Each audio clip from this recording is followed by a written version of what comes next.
This video is entirely at the mercy of the dogs. Hey guys, welcome to the vlog. I'm Amanda. This is Amanda's Cozy Corner. I want to thank you ahead of time because this is a little bit of a chaotic mess. I don't know what I'm doing. I wanted to vlog. I wanted to record things.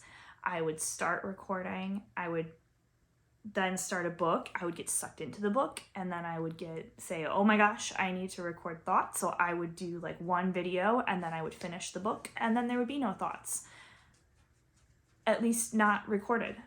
So I have very ridiculous choppy footage. I did film a couple of different attempts at like book reviews that were just way too long and rambly and whatever. So we're just gonna put them all together and see what happens.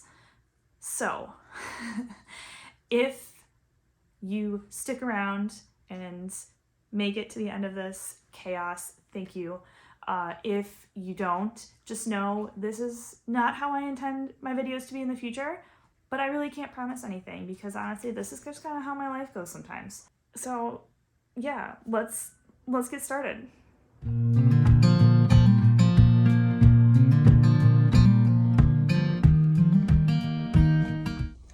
Hey guys, how are you? I am just sitting outside Half Price Books.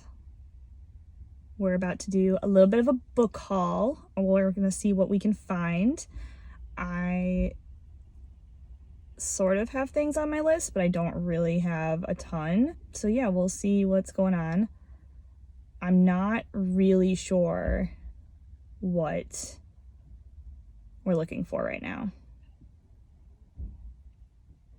That guy totally just judged me. This is just like a totally new experience for me. I wanted to give this vlogging thing a try. We're gonna give it a shot. We'll see how far we go. I am not totally comfortable filming in stores right now. I don't really know what the rules are. I don't want to we're gonna take it slow with this. We do have some like books on my would be interested to read list. So let's see if we can find some of those, maybe some seconds in some series that we're currently reading. Yeah, let's give it a shot. See what we got.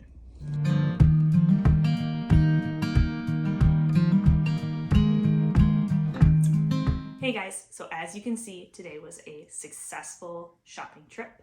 I hit up one Half Price Books and walked away with 4 new books, which I call a win. I went in with the intention of looking for parts of series that I have started but haven't finished. I was hoping to add those kind of books to my collection. I did do that with one of these, but the other 3 are books that I've heard of and have maybe wanted to either read for a long time or they caught my eye on the shelf. So let's dive in. First book up is the second in the series. It's called Blood and Honey. This is the sequel to Serpent and Dove. I liked Serpent and Dove. I liked the ending of it more than I liked the majority of the book. So I'm hoping that interest continues in this book. We'll have to wait and see. Second one is Defy the Night by Brigid Kemmerer. I know nothing about this. I've seen it pop up on Instagram a couple of times, but I can't really say that I've watched a ton of reviews. It caught my eye on the shelf because, I mean, that cover, right? But it also kind of sounds like my type of easy YA. So we'll see. The third book that I picked up is another book by Brigid Kemmerer. This one has popped up on my recommended lists, on my BookTok, on a lot of different platforms a while back. It came out a couple of years ago. It's A Curse So Dark and Lonely. It's a Beauty and the Beast retelling. This is the first in a series. So as you can see, I put a little bookmark in there to hold to just get started because I think I'm going to read this one first. I love a good fantasy or fairy tale retelling. I'm a sucker for them, so I'm hoping that this one pans out. All right, the final book was The Inheritance Games by Jennifer Lynn Barnes. I grabbed this because I've seen a lot of people talking about it, and they've all given it pretty positive reviews.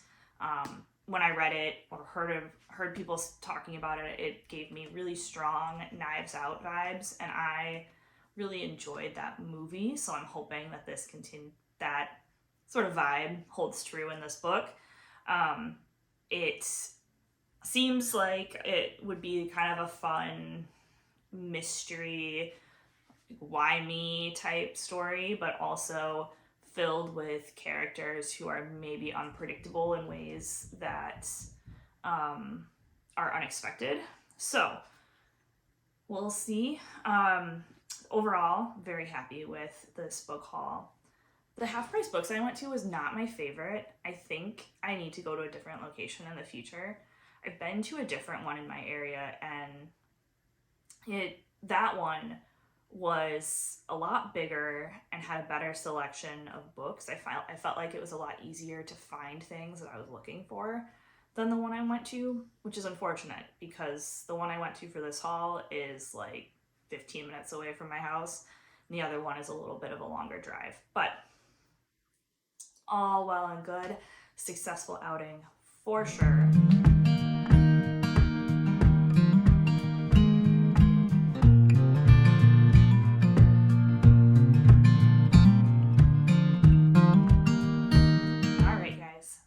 Welcome back. It is Sunday. All right, so if there is one thing that I've learned about myself while vlogging is that I am terrible at checking in and giving my thoughts at the end of a book. It is something that I wanted to work on in my first video. One of the kind of goals of BookTube was to enjoy and immerse myself in the book a little bit more than I have in the past, and I have failed so far. I have just been reading books and reading books and reading books, and it's been great because I haven't read this much in a very long time, but I'm also not really giving the books a lot of thought. Granted, the books that I'm reading are very YA, and one of them is a reread, so I kind of already know what I'm doing a little bit. I know what the story is. So that's probably the best book to start with because it is also the first book that I read this month. So I reread Kingdom of the Wicked by Kerri Maniscalco because I wanted to see if I could find the clues or like the indicators of the big twist that came at the end of the third book. I still like this book. I do. It did make me feel better that I did not miss as much as I thought I had missed. I read these books kind of in order as they came out and thought that if I had just paid attention or if I had maybe read the books closer together, I wouldn't have been as surprised in the third book.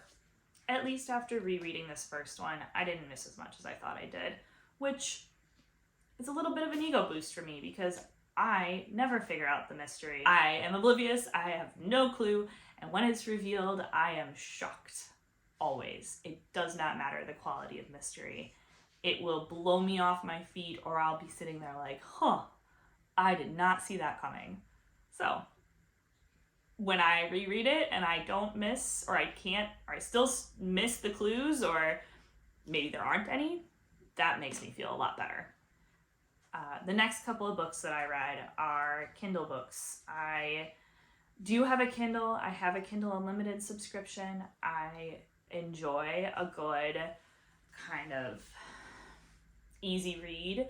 I think of them kind of as made-for-TV movies where they're clearly not meant to be blockbusters or New York Times bestsellers, right? They're not literary masterpieces. And in a lot of ways, a lot of those Kindle Unlimited books lean a little heavily towards the fan fiction side, which as a fan fiction girly, I appreciate. A Kindle Unlimited book, to me, it should be that, right? It should be edited. It should be a well-edited fan fiction, in my opinion. And one of the authors that I enjoy reading is Alyssa Thorne. Again, her books are well-edited fan fiction. And I don't say that in a negative way. I say that if you like fan fiction, or if you are okay with reading something that is not meant to be a New York Times bestseller, she's for you.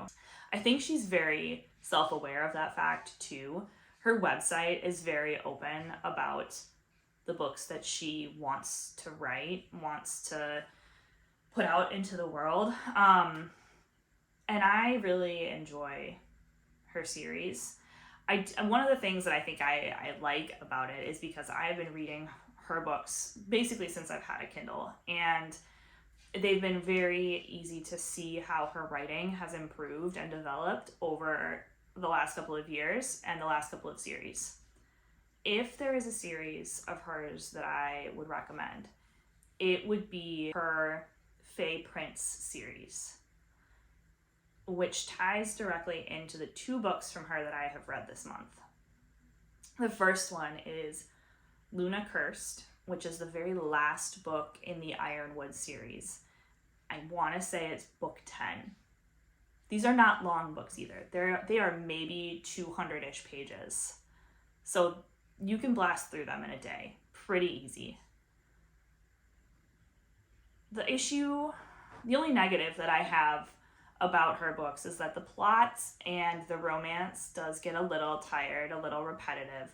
When you have that volume of books that you're putting out, and she writes a couple a year, she doesn't really mix up the relationship or the plot, right?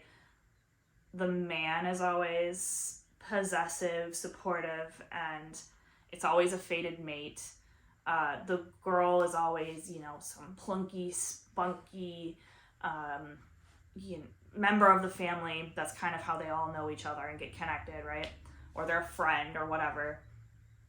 But they sometimes the names are a little interchangeable. I will say the reason I suggested the Fae Prince trilogy, which kind of kicked off that whole larger series, is because those 3 books I think are her strongest. I think they have the best arc and the most diverse characters. So, I read Luna Cursed. It's alright, like I said, it's kind of a bit of a recycled plot. The second book I read is called Dance of the Forest King, and it's her newest release. It ties back into the 3 Prince trilogy in that the very first book is called Kiss of the Blood Prince, and the female lead's best friend is featured in this new book. So, Kiss of the Blood Prince, it's Kian and Elise. Elise's best friend, Chrissy, is the female protagonist in the new book, Dance of the Forest King, and she gets paired with Oberon, the Fae King of the Forest. So, like I said, I think they're very easy reads. They're quick reads. If you want a palate cleanser, they are perfect.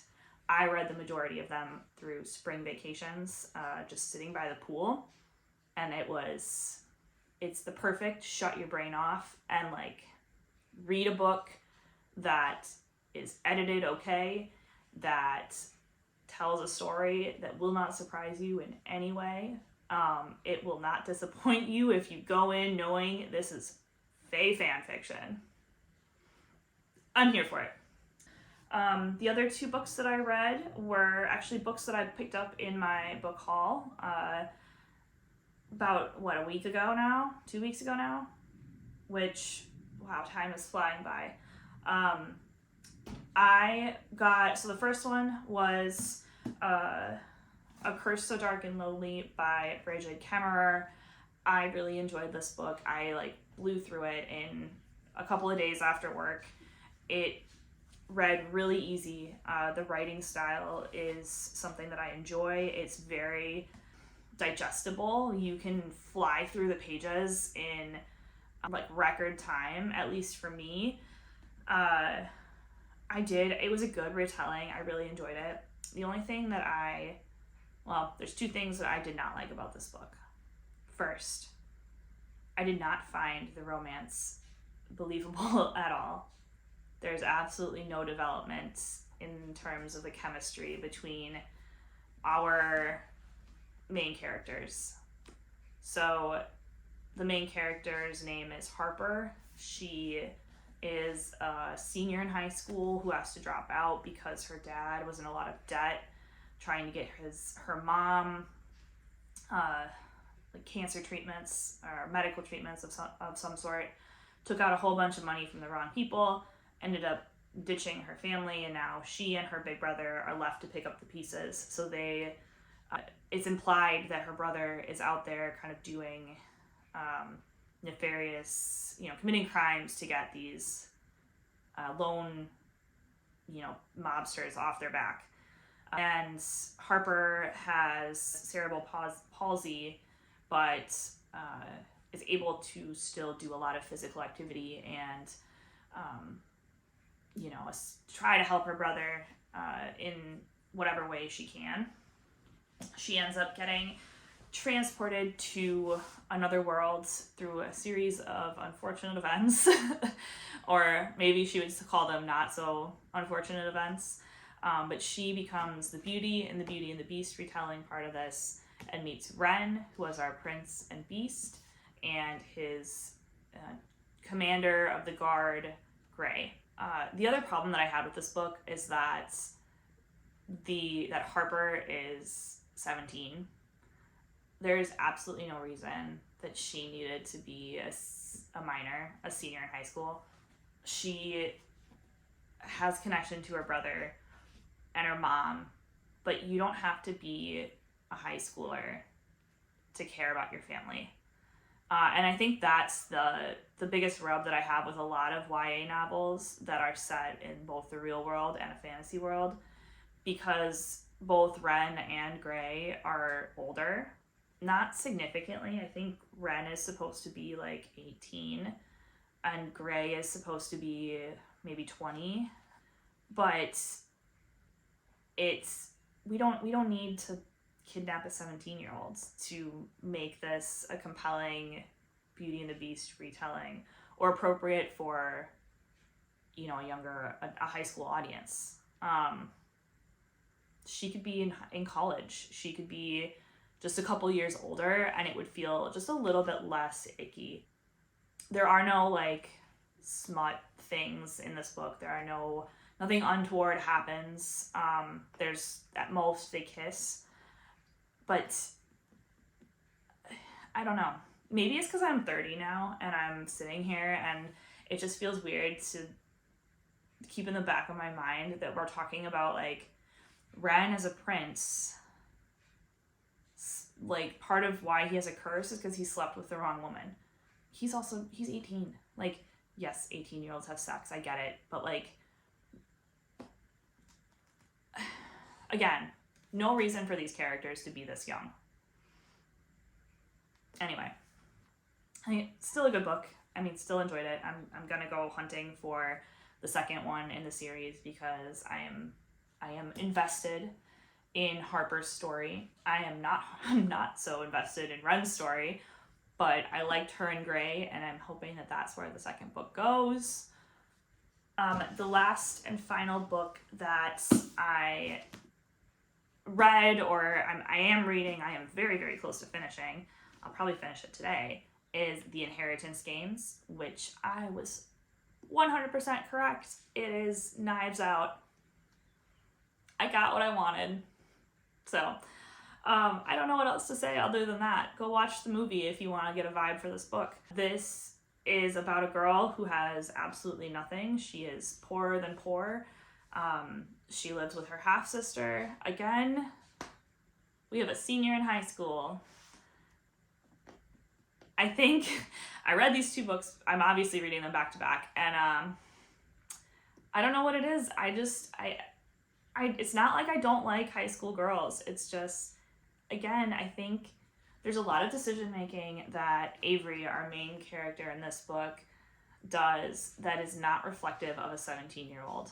or at least not me when I was 17. When I was 17, I was so naive, and I would not be able to handle the situation that Avery found herself in. She is very smart. She's very calculating.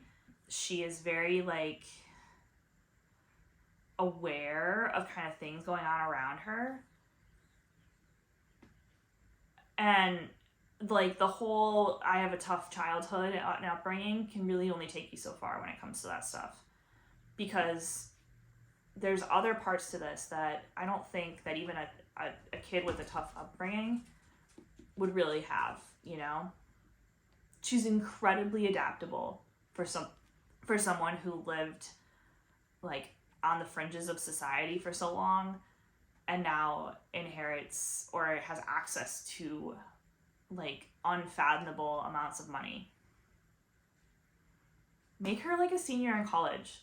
She talks about becoming an actuary or going into actuarial science, which is very math heavy. It's very risk analysis based, and she talks about it as if she's already done it. So make her a senior in college where that's her major, so that she actually has some reason to know or understand what she's talking about. Other than that, it's great. I think I just have an issue with young adult fiction now. I don't know that it's really for me anymore. I think if I found a version of this book that was meant for adults, I would be much happier with it, because I think then the characters would be aged up a bit more. Because again, she's falling for people who are, well, not falling. There's 4 grandsons who are all, of course, painfully handsome, right?